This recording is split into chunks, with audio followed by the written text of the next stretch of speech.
अस्सलाम वालेकुम जी। अहमद शीख आप लोगों के साथ कुछ दोस्तों के मैसेजेस थे जी कि उनकी इक्विटी इस डिप में बहुत ज़्यादा डिस्टर्ब हुई और वो अभी तक बहुत सारे दोस्त ऐसे भी हैं जिन्होंने मैसेज करके पूछा जी कि आप वीडियोस बनाते हैं तो हमारे बहुत हैवी लॉसेस भी हैं, तो आप बताएं कि हमें क्या करना चाहिए, किस तरह से काम करें। तो मैं आपको कुछ एक तो टिप ऐसी भी देने वाला हूँ जो मतलब ना आपको टेक्निकल एनालिसिस नहीं भी आता तो उसको अप्लाई करें इंशाल्लाह। किसी भी तरह के क्राइसिस में भी आपको लॉसेस कम से कम नहीं होंगे, बहुत हैवी प्रॉफिट ना भी हो लेकिन एक रीज़नेबल प्रॉफिट हो जाएगा। दूसरी चीज़ ये है कि वो टिप से पहले मैं आप लोगों को बता दूं कि मैं खुद टेक्निकल जो एनालिसिस है ना वो मैं सीख रहा हूँ, मैं कोशिश कर रहा हूँ, क्योंकि मैंने ऑब्ज़र्व किया है कि जो ट्रेडिंग होती है उसके लिए ये बहुत ही ज़रूरी है। यहाँ से आपको बाइंग कॉल सेलिंग कॉल खुद ही पता चल जाती हैं जब आप बार बार एनालिसिस करते हैं। तो इसके लिए मैं कुछ बुक्स वगैरह भी स्टडी करने की कोशिश कर रहा हूँ, ऑनलाइन लेक्चर्स होते हैं वो भी मैं देख रहा हूँ। तो आप भी कोशिश करें अपना थोड़ा थोड़ा जो है ना इस हवाले से नॉलेज गेन करें या फिर इन्वेस्टमेंट साइड पे आएँ। अब जो टिप है बेसिकली जो बहुत ही सिंपल सी चीज़ है जो मैंने ऑब्ज़र्व की है कि उसमें मार्जिन निकल ही आता है आपके पास गेन का। हम में से मैं भी शुरू में जो मैंने मिस्टेक की वही आप लोग भी दोहरा रहे होंगे। वो सबसे बड़ी मिस्टेक ये है कि हम चाहते हैं हर वक्त हमारे पैसे किसी ना किसी स्टॉक में लगे रहें, हमारे पास कैश फ्री नहीं होना चाहिए क्योंकि मार्केट अप जा रही है। तो शायद इसमें जो है ना हमारे पैसे रातों रात डबल ट्रिपल और पता नहीं क्या कुछ हो जाएगा। और इस लालच में आके हम हर वक्त ट्रेडिंग करते हैं और अक्सर उन शेयर्स में भी करते हैं। जैसे अब नेटसोल है 300 उसका हाई है।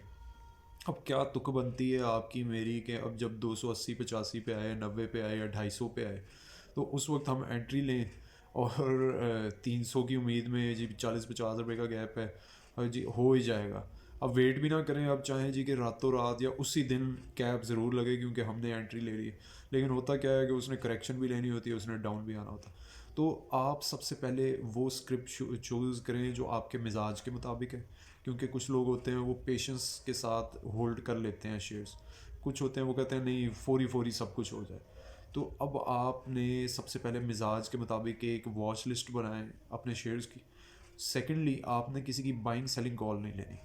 आपने क्या करना है, जस्ट उन शेयर्स जो आपके फेवरेट हैं आपने वेट करना है। उन 50 शेयर्स की जो लिस्ट आपकी वॉच लिस्ट में है जो 20% 15 से 20% की डिप ले चुके हो।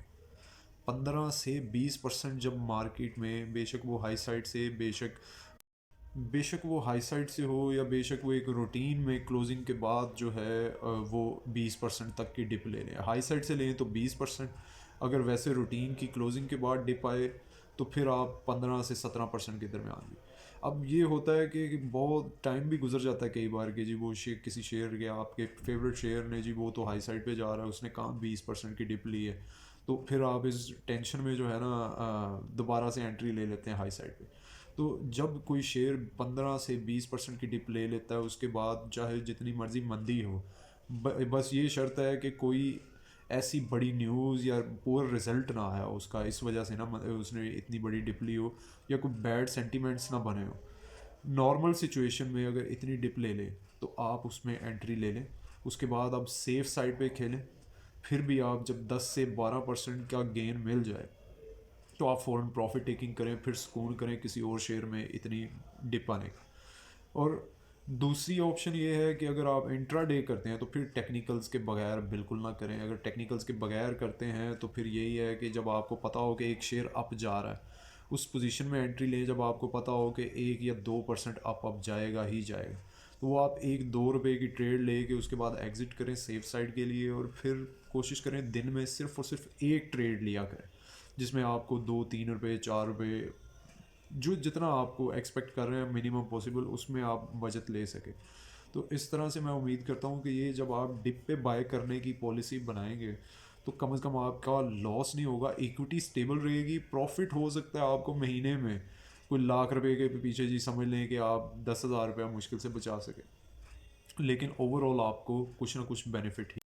और दूसरी चीज़ ये कि जब मार्केट वोलेटाइल चल रही हो जैसे आजकल चल रही है और आपको पता है जी कि इसमें स्टेट बैंक ने पॉलिसी भी अनाउंस करनी है, अब थोड़ा सा तो डाउट तो है ना, एक थोड़ी सी अनसर्टेनिटी क्रिएट हो रही है कि पता नहीं बढ़ जाए पता नहीं अनचेंज रहे। अब आपको किसी को भी श्योरिटी नहीं है कि क्या होगा।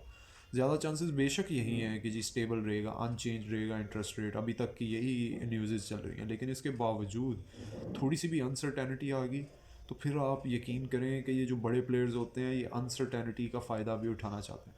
तो आप जब डर रहे हो और आप लॉन्ग टर्म इन्वेस्टर भी नहीं है, ट्रेडर हैं, तो फिर आप कोशिश करें कि इस तरह की अनसर्टन सिचुएशन में आपने कोई एंट्री नहीं लेनी, कोशिश करनी है अगर कोई आपके शेयर्स प्रॉफिट में है तो प्रॉफिट टेकिंग कर लें, अगर लॉसेस में है तो फिर भी कोशिश करें कि 20 से 30%, एक तो पॉलिसी बना लें कि 20 से 30% हर टाइम आपके पास कैश होना ही चाहिए, चाहे आप 20% डिप पे भी बाय करें।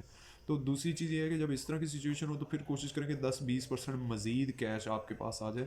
आप छोटे छोटे जो लॉसेस में शेयर्स हैं उनको सेल करके वेट कर लें कि ये अनसर्टेनिटी ओवर हो, या इस अनसर्टेनिटी के दौरान मार्केट एक अच्छी डिप ले। इस दौरान आपको बहुत सारे शेयर्स दोबारा से उस रेट पे मिलेंगे जो मैंने आपको कहा है कि 15 से 20% की डिप पे। तो इसमें आप बेनिफिट उठा सकते हैं। और मज़े की चीज़ ये है कि हर 1 से 2 महीने के बाद ऐसी अपॉर्चुनिटी आती है, बजाय इसके कि आप रोज़ हर वक्त हर टाइम ट्रेड करते रहें, आप वेट करें। और ये वेट करना पेशेंस के साथ, ये भी आपकी ट्रेडिंग का पार्ट है। और मैं समझता हूँ कि 80% जो आपकी ट्रेडिंग होती है वो वेट करना होता है कि डिप आए और आप बाय करें। 20% होता है कि जब वो डिप ले लिया उसके बाद अब मज़ीद आप ये ना एक्सपेक्ट कर रहे हो कि पता नहीं जी इसने ज़ीरो ही हो जाना फिर मैं ख़रीदूँगा। जब आपको पता चल गया 20% तक की डिप लगी है, 18 से 20% की, आप एंट्री ले लें। लेकिन अगर आपको डर लग रहा है कि जी अभी भी सेंटीमेंट्स बहुत नेगेटिव हैं, तो बेशक थोड़ा सा वेट कर लें कि कूल डाउन हो जाए। या तीसरी ऑप्शन ये होती है कि आप बजाय इसके कि एक ही बार में सारा का सारा स्टॉक बाय कर लें, मतलब आपने 10,000 शेयर बाय करने हैं, आप इकट्ठे 10,000 के बिड लगा लें। आप ये ना करें, आप कोशिश करें कि 3,000 4,000 शेयर्स बाय कर लें, फिर वेट करें कि जी अब स्टेबल होता है तो फिर मैं दोबारा 2-3 हज़ार शेयर्स बाय कर लूँगा 2-4% का। अगर मज़ीद मार्जिन मिल जाता है तो आपकी एवरेज मज़ीद बेहतर हो जाएगी। और फिर तीसरा होता है कि जब वो आपको लगा कि अब ये चलना शुरू हो चुका है और अब कॉन्फिडेंट है आपके ये मार्केट के हिसाब से, जितनी इसने डिप ले ली है, मार्केट भी स्टेबल है, तो ये अब जाएगा ही जाएगा, तो फिर आप बाकी का 3,000 जो है वो भी ऐड कर लें। इस तरह से एक तो आपकी एवरेज अच्छी हो जाएगी, दूसरा आपको किसी किस्म का कोई डर फियर नहीं होगा कि जी पता नहीं मैं डूब ना जाऊँ। तीसरा ये है कि डिप पे आपने बाय किया होगा, फ़र्ज़ करें इसके बावजूद मार्केट थोड़ी डिप ले लेती है, तब भी अब ये वाला शेयर 2 या 3% से ज़्यादा गिरने वाला नहीं है। आपको ये कॉन्फिडेंट होना चाहिए, क्योंकि आपने पहले ही इतनी डिप ले ली। अब कंपनी के डायरेक्टरान के पास 65% शेयर्स होते हैं, 70% शेयर्स होते हैं।